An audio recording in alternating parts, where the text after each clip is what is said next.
기도하겠습니다. 하나님 아버지 감사합니다. 우리를 사랑하셔서 우리를 구원하시고 하나님을 기뻐하며 하나님께 예배하는 자리에 나아오게 하시니 감사합니다. 그리고 하나님의 말씀을 우리가 함께 읽고 이 하나님의 말씀을 다시 한번 생각할 수 있는 시간을 허락하시니 감사합니다. 이 시간 우리가 하나님께서 우리에게 말씀하시는 기준을, 하나님께서 제시하시는 기준을 우리의 기준 삼아 우리가 순종하며 살아가게 하시고, 우리가 그 말씀에 순종할 때에 그 하나님께서 허락하시는 복을 우리의 삶 가운데 경험하게 하여 주시옵소서. 예수님의 이름으로 기도드립니다. 아멘. 올해부터 우리 교회는 통합교육이라는 것을 실시하고 있습니다. 영화부에서부터 시작해서 작년에 이르기까지 모든 세대가 같은 본문, 한 본문의 말씀으로 설교를 듣고 소그룹을 통해서 그 말씀을 다시 익히고 나누고 내면화하는 그런 시간을 가지고 있습니다. 우리 교회에 속한 가정들이 함께 한 말씀을 배워서 나눔을 통해서, 함께 예배함을 통해서 우리 교회에 속한 가정들이 하나님의 말씀으로 세워지기를 소망하는 것입니다. 가정 안에서 하나님의 말씀이 나누어지고, 가정 안에서 하나님께 예배가 드려지고, 가정 안에서 하나님의 말씀을 기준으로 가정의 문제들이 해결되는 역사를 기대하고 있는 것입니다. 그리고 그 과정을 통해서 자연스럽게 우리의 다음 세대가 교회에서뿐만 아니라 가정에서 하나님의 말씀으로 양육되고 하나님의 말씀을 붙잡고 살아가게 되는 역사를 우리가 기대하고 있는 거예요. 여러분, 오늘날 가정이 아주 심각한 위기에 처해 있다는 걸 우리가 다 알고 있지 않습니까? 이혼율이 지금 아주 높고 갈수록 높아지고 있다는 것은 누구나 다 알고 있는 이야기고요. 부부간의 신뢰가 깨지고 관계가 깨지고 서로 존중하지 않고 자녀들이 부모에게 순종하지 않고 부모들도 자녀들을 바르게 양육하지 못합니다. 갈등이 깊어지고 가정이 울타리가 되고 안식처가 돼야 되는데 전쟁터가 돼가는 거예요. 오늘날 우리의 가정에서 이렇게 많은 문제가 발생하고 있는 이유는 더구나 하나님의 백성들, 성도들의 가정에까지 이런 문제들이 빈번하게 일어나고 갈수록 심해지고 있는 이유는 우리의 삶의 기준이, 우리가 붙들고 살아가는 우리의 삶의 기준이 너무 모호해졌기 때문이 아닌가 생각해 봅니다. 우리가 하나님의 말씀을 소홀히 하고, 우리가 하나님의 말씀을 더 분명하고 풍성하게 알아가기를 게을리하고 무관심할 뿐만 아니라 이미 알고 있는 내용조차도 정말 하나님의 말씀으로 대하면서 우리의 삶의 기준으로 삼고 있지 않기 때문에 우리의 가정이 무너져 가고 있는 것 같습니다. 많은 그리스도인들이 하나님이 제시하는 윤리적 기준, 도덕적 기준을 그리스도인이라고 하면서도 인정하지 않습니다. 정말 진리로 받아들이지 않습니다. 특히 부부 간의 문제, 자녀와 부모 간의 문제에서는 더 그런 것 같아요. 지금 우리 가운데 이 문제가 바로잡히지 않으면 우리의 다음 세대에서 이 문제가 바로잡힐 거라고 생각하는 건 너무 큰 욕심입니다. 여러분, 우리 지금 자녀들이 살아가고 있는 지금 이 시대는요, 엄청나게 교묘하게 한계가 없이 모든 질서를 파괴하고 있는 게 우리 자녀들이 지금 살아가고 있는 세대예요. 여러분, 이 시대는 우리 아이들, 우리 자녀들이 보고 듣고 배우면서 살아가는 지금 이 세상은요, 더 이상 절대적인 도덕적 기준을 인정하지 않습니다. 이건 사람이라면 반드시 지켜야 될 도덕적 기준이야 라는 걸 인정하지 않아요. 각자가 기준이 되어서 각자의 가치를 가지고 살아가는 것이 합당하다고 주장하는 세상이 우리 아이들이 지금 살아가고 있는 세상입니다. 성경이 가르치는, 성경이 제시하는 가치가 꼭 지켜야 할 가치라는 걸 부정하는 정도가 아니라 애초에 이 세상에 절대적인 도덕의 기준 같은 건 없다고 주장하는 세대가 지금 우리 자녀들이 살아가는 시대입니다. 이 세상의 대부분의 이론들은요, 우리가 접하고 있는 대부분의 이론들은 뭘 전제하고 있냐면 하나님은 없고 이 세상은 그냥 물질로 시작돼서 우연과 법칙에 의해서 지금 이 세상이 만들어졌다는 세계관에 기초하고 있습니다. 유물론이라고 하는 세계관을 바탕으로 하고 있어요. 인간도 물질에서 시작됐고 진화의 결과에 불과하기 때문에 우리가 도덕이라고 말하고 우리가 사랑이라고 말하고 우리가 신앙이라고 말하는 것들은 그냥 뇌가 호르몬에 의해서 반응하는 것들에 불과하고 우리가 더 오래 생존하기 위해서 우리가 갖고 있는 본능에 불과하다고 세상은 설명해요. 이런 세계관 속에서 우리 아이들이, 우리 자녀들이, 우리들이 이런 세계관 속에서 하나님의 형상인 인간의 가치, 하나님이 만드신 공동체를 지키기 위한 헌신, 하나님의 뜻을 알기 위해서 말씀을 가까이하고 사모하고 연구하려는 열심, 하나님의 뜻에 순종하기 위해서 자신을 복종시키는 희생, 이런 것들이 어리석고 무가치하고 옛날 것들로 치부됩니다. 허용은 해줍니다. 너 그렇게 답답하게 살고 싶으면 그렇게 살아. 그런데 다른 사람한테 강요하지는 마. 그렇게 얘기합니다. 그저 자기의 기분, 자기의 감정, 내가 정한 기준에 따라서 모든 것을 결정하는 것이, 그리고 그것이 옳다고 이야기하는 것이 지금 이 시대입니다. 그리고 이런 상황은요, 가정을 이루기 위해서 배우자를 선택하는 것에서도 똑같이 적용돼요. 내가 중요하게 생각하는 나만의 가치, 나만의 기준에 의해서 배우자를 선택합니다. 아니요, 결혼을 할 건지 말 건지 그것부터 자기 기준으로 선택합니다. 혼인신고는 하고 결혼식은 안 할 건지, 결혼식은 하고 혼인신고는 안 할 건지, 둘 다 안 하고 그냥 같이 살 건지, 남자랑 여자랑 결혼할 것인지, 남자랑 남자랑 결혼할 것인지, 둘이 결혼할 것인지, 셋이 결혼할 것인지, 사람과 결혼할 것인지, 동물과 결혼할 것인지 끝도 없습니다. 왜요? 기준이 없잖아요. 기준이 없어요. 법이 기준이 됩니까? 그 법 누가 만들었어요? 사람이 만들었잖아요. 그게 어떻게 절대적이라고 말할 수 있습니까? 투표해서 바꾸면 되잖아요. 아무도 기준을 강요하지 않잖아요. 아무도 기준을 제시하지 않잖아요. 그래서 우리는 이런 시대에 우리의 기준을 버리고 절대적인 기준, 하나님의 기준을 다시 찾아야 됩니다. 왜냐하면 이 세상은 그저 물질로 시작해서 오랜 세월이 지나다 보니까 우연과 법칙으로 만들어진 세상이 아니라 하나님이 만드신 세상이고 하나님이 여전히 다스리고 계시고 이 세상은 그 하나님의 기준으로 복을 받거나 심판을 받을 것이기 때문입니다. 그런데 우리가 쫓아야 될 이 유일하고도 영원한 기준, 하나님의 말씀을 기준으로 배울 수 있는 곳은 하나님의 교회와 하나님의 백성의 가정 두 군데밖에 없습니다. 그런데 우리의 아내와 우리의 남편은, 그리고 우리의 부모님과 우리의 자녀들은 대부분 직장에서 시간을 보내고 학교에서 시간을 보냅니다.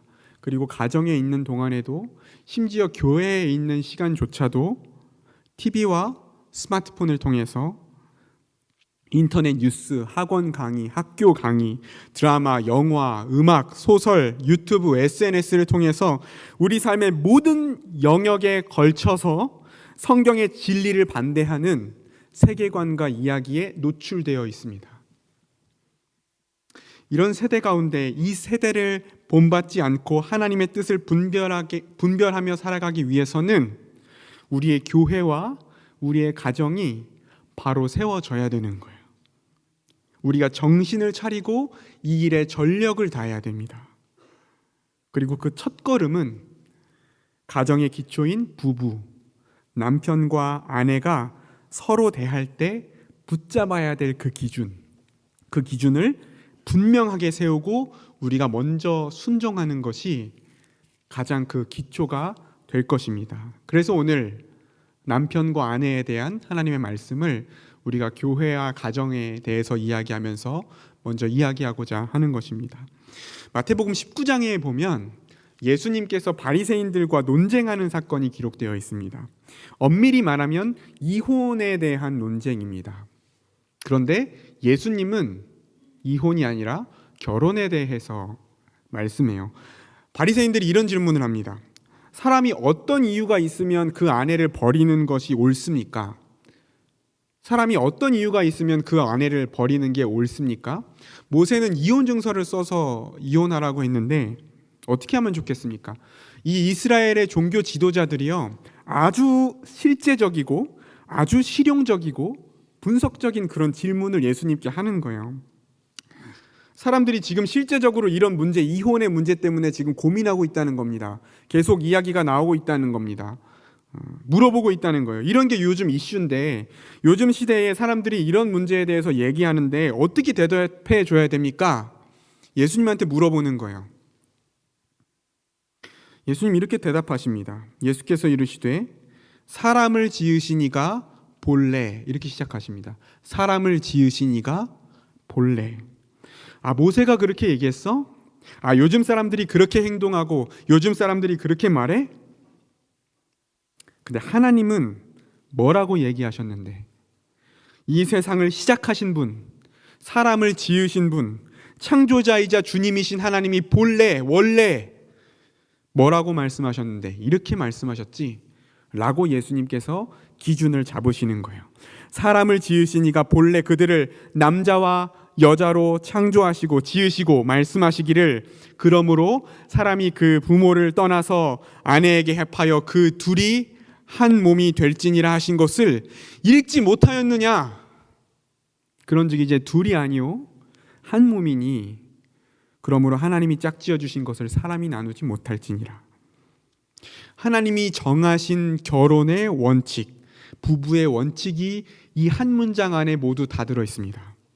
남자와 여자가 하는 결혼, 둘이 하는 결혼, 그 둘이 한 몸을 이루는 결혼, 한 몸 된 것을 결코 사람이 나눌 수 없는 결혼. 이게 본래 세상을 시작하셨고 사람을 지으신 분, 지금도 다스리고 계시고 마침내 그분의 기준으로 심판하실 분, 하나님의 기준을 예수님이 지금 말씀하고 계시는 것입니다. 지금 우리 시대에 이 땅에 이루어지고 있는 결혼이 불완전해 보이지만 하나님의 시선에서는 아담과 하와의 결혼만큼이나 신성한 것이고 하나님이 짝지어 주신 것이며, 가정은 하나님이 세우신 공동체인 거예요. 하나님이 손길을 통해서 가정이 세워졌고, 그래서 가정은 하나님께도 매우 소중한 것입니다. 우리에게 이 믿음이 필요합니다. 더 놀라운 것이 있습니다. 우리가 오늘 읽은 에베소서 5장에서 바울 사도는 결혼과 예수 그리스도의 복음을 연결해서 우리에게 설명하는 거예요. 인간이 결혼해서 부부가 되는 것, 남자와 여자가 가정을 이루어서 한 몸이 되는 것을 예수 그리스도와 교회가 한 몸이 되는 것과 연결하고 있는 겁니다. 우리 주님 다시 오셔서 완성될 그 하나님 나라에 우리가 모두 들어가기 전에 이 땅에서 결혼한 모든 그리스도인들은 결혼을 통해서 교회와 예수 그리스도의 연합을 맛보도록 하셨습니다. 바울 사도는 그렇게 하기 위해서 남편과 아내가 어떻게 서로를 대해야 되는지 그 기준을 제시하고 있는 겁니다. 우리 한번 에베소서 5장 22절부터 24절을 같이 한번 읽어볼까요? 에베소서 5장 22절에서 24절의 말씀을 우리 한번 같이 읽어보겠습니다. 아내들이여, 시작.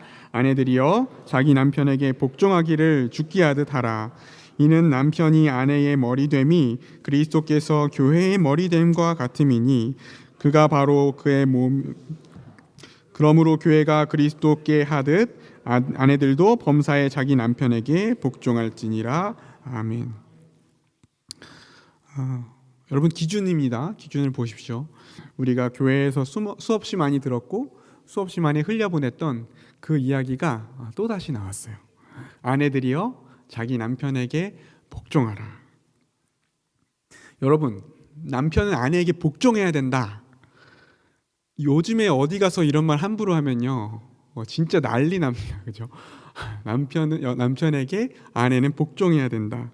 아니, 이렇게 남녀 평등의 시대에 이렇게 젠더 감수성이 결여된 어떤 이런 표현이 어떻게 성경에 있습니까? 근데 여러분, 이 말씀이 시작되기 전에 21절에 한 절 앞에 있는 21절에 남녀를 이야기하기에 앞서서 그리스도를 경외함으로 피차 복종하라고 말씀하십니다. 성령의 충만함으로 주님의 뜻에 순종하면서 지혜롭게 살아가는 성도들의 특징이 뭐냐면 피차 복종하는 삶이에요. 섬기는 삶입니다. 이거는 사실 모든 관계에 공통적으로 적용돼요.